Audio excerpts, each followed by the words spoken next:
In this video, I want to talk about 3 exercises that are going to help you to get rid of knee pain, and overall 3 exercises that are just going to help you to have better knee health. So let's go.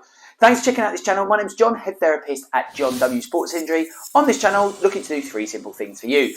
We are looking to help you understand your body better so you can get rid of pain and weakness, strive forward to hit those health and well-being goals. So as we make our way through the video, if you like these type of tips and content, then feel free to smash that like and subscribe button, because I really appreciate it. But speaking of 3 things, in this one we want to talk about 3 exercises. Now, before we dive into the exercises, and I'm going to show you the exercise, talk about reps and how long you should be doing them for, I want you to understand why these exercises are so important for your knee health, even though we're not actually going to work your knee. Because if I grab my friend the knee here, I always feel sorry for the knee joint. The knees get bad press. How many times do you hear people saying, I've got bad knees, my knees stop me doing this, knees.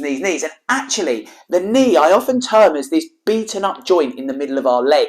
So we have our bigger, more powerful hip joint at the top that controls a lot of the knee stability, and we also have our ankle joint below. And if we get dysfunction at the top or the bottom, that's where the problems tend to happen in the middle. So this poor old knee joint gets a lot of bad press, which I think is a little bit undeserved.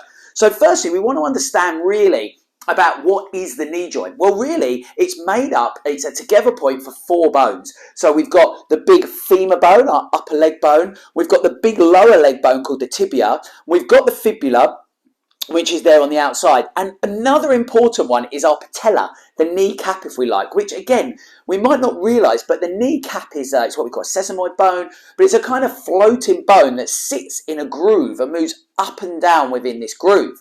Now, the reason that's so relevant for these exercises is a lot of our problems can happen when we lose stability of these bones, particularly that kneecap, and we sometimes call that maltracking of the patella. But essentially, if this kneecap doesn't move up and down in this groove, then it can start to grind, it can cause us problems, and we might get clicking knees, uncomfortable knees, and those types of things happening. And also, you can see that this large femur bone, if we don't have good control of that knee bone, then our knee can drop into all sorts of different positions. So if we're trying to do something like a single leg squat, we should see this knee cap moving nicely up and down in the groove if we've got good control of the femur. But what happens a lot of times is if we haven't got that control, we can lose that movement, and actually we can see our knees dropping in as we go down. So test that out yourself. Do a single leg squat and see if you can keep your knee cap to remain directly over the middle toe as we go down. But let's dive into the exercises, because that's the bit that we want to get to. But what I wanted you to understand is why these 3 exercises are actually aimed up here. We're looking at working your glute muscles, those big powerful hip bottom muscles, if you like, that control all of this. So the first exercise, if I'm looking to help somebody with knee pain and really get their glutes firing, is what we call a clam exercise. And you can see here what we're looking to do is lay on our side and we bend our legs up. Now we're looking to keep those feet in contact with each other whilst the top knee is moved away from the lower knee into that clam-like position. So what we should be feeling here is a pull in our gluteal muscles.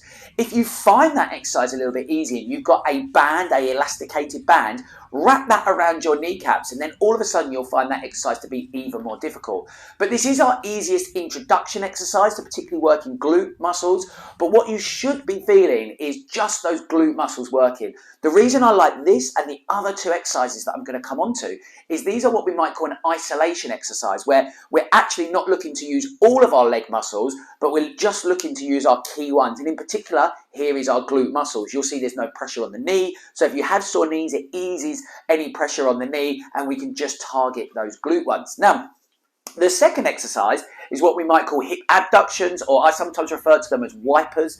And it's a similar exercise, but what we're looking to do now is make both our legs straight, and this time we lift the straight top leg off of the top. Now, the important thing to note here is that we can go up nice and quick, but the downward phase we want to be nice and slow. And if you want a bigger pump on those glutes, if you like, if you bring the leg slightly behind you and turn the foot out, you'll really jack up the amount of glute intensity that you're getting in there. But a reminder, we can go up quick and and we go down slow, and that will really start to work those glutes.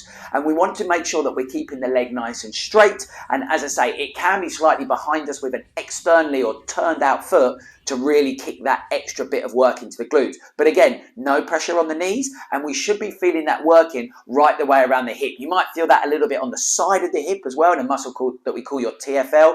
But overall, what we're looking to do is fire up these muscles without putting any pressure on the knees.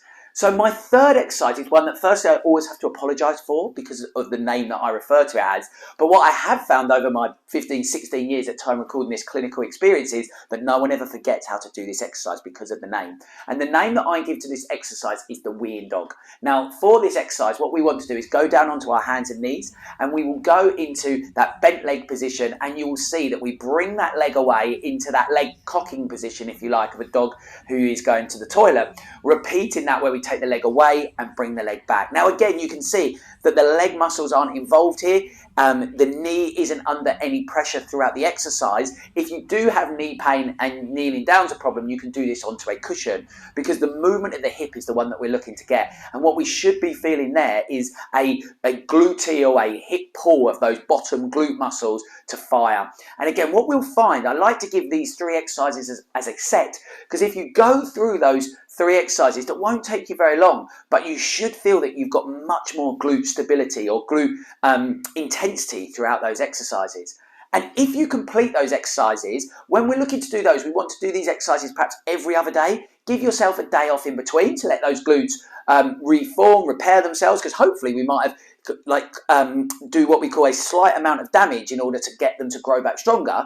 But if we allow that day off in between and then repeat those exercises, but what you should start to find is that if you struggle with that test at the start of going down into a single leg squat and not able to keep your knee straight, now you might find that you've got better stability. What does that mean? Well, if we've got those glutes to be stronger, our knee's going to be happier and healthier, because all of a sudden it will be living in the groove that we want it to. The femur's going to be well controlled by those gluteal muscles, so that won't be caving in and moving around, and you can see causing this excessive wear and tear on the knee joint. What we want to do is have this nice fluid motion so that we know that the knee is being well supported at all times. I hope that that's been helpful for you. If it has, you can do me a favour and smash that like button to show others that this is the type of content that they should be seeing around helping with their knees. And if you find this channel to be helpful and you haven't subscribed, as most people who watch this video actually haven't subscribed, so my question to you is why not? Hit that subscribe button, be part of our community, and I will keep updating you on any tips, advice, exercise and wellbeing videos as soon as I drop them on this channel. Here's another one to help you on your way, and I'm going to look forward to seeing you on the next one.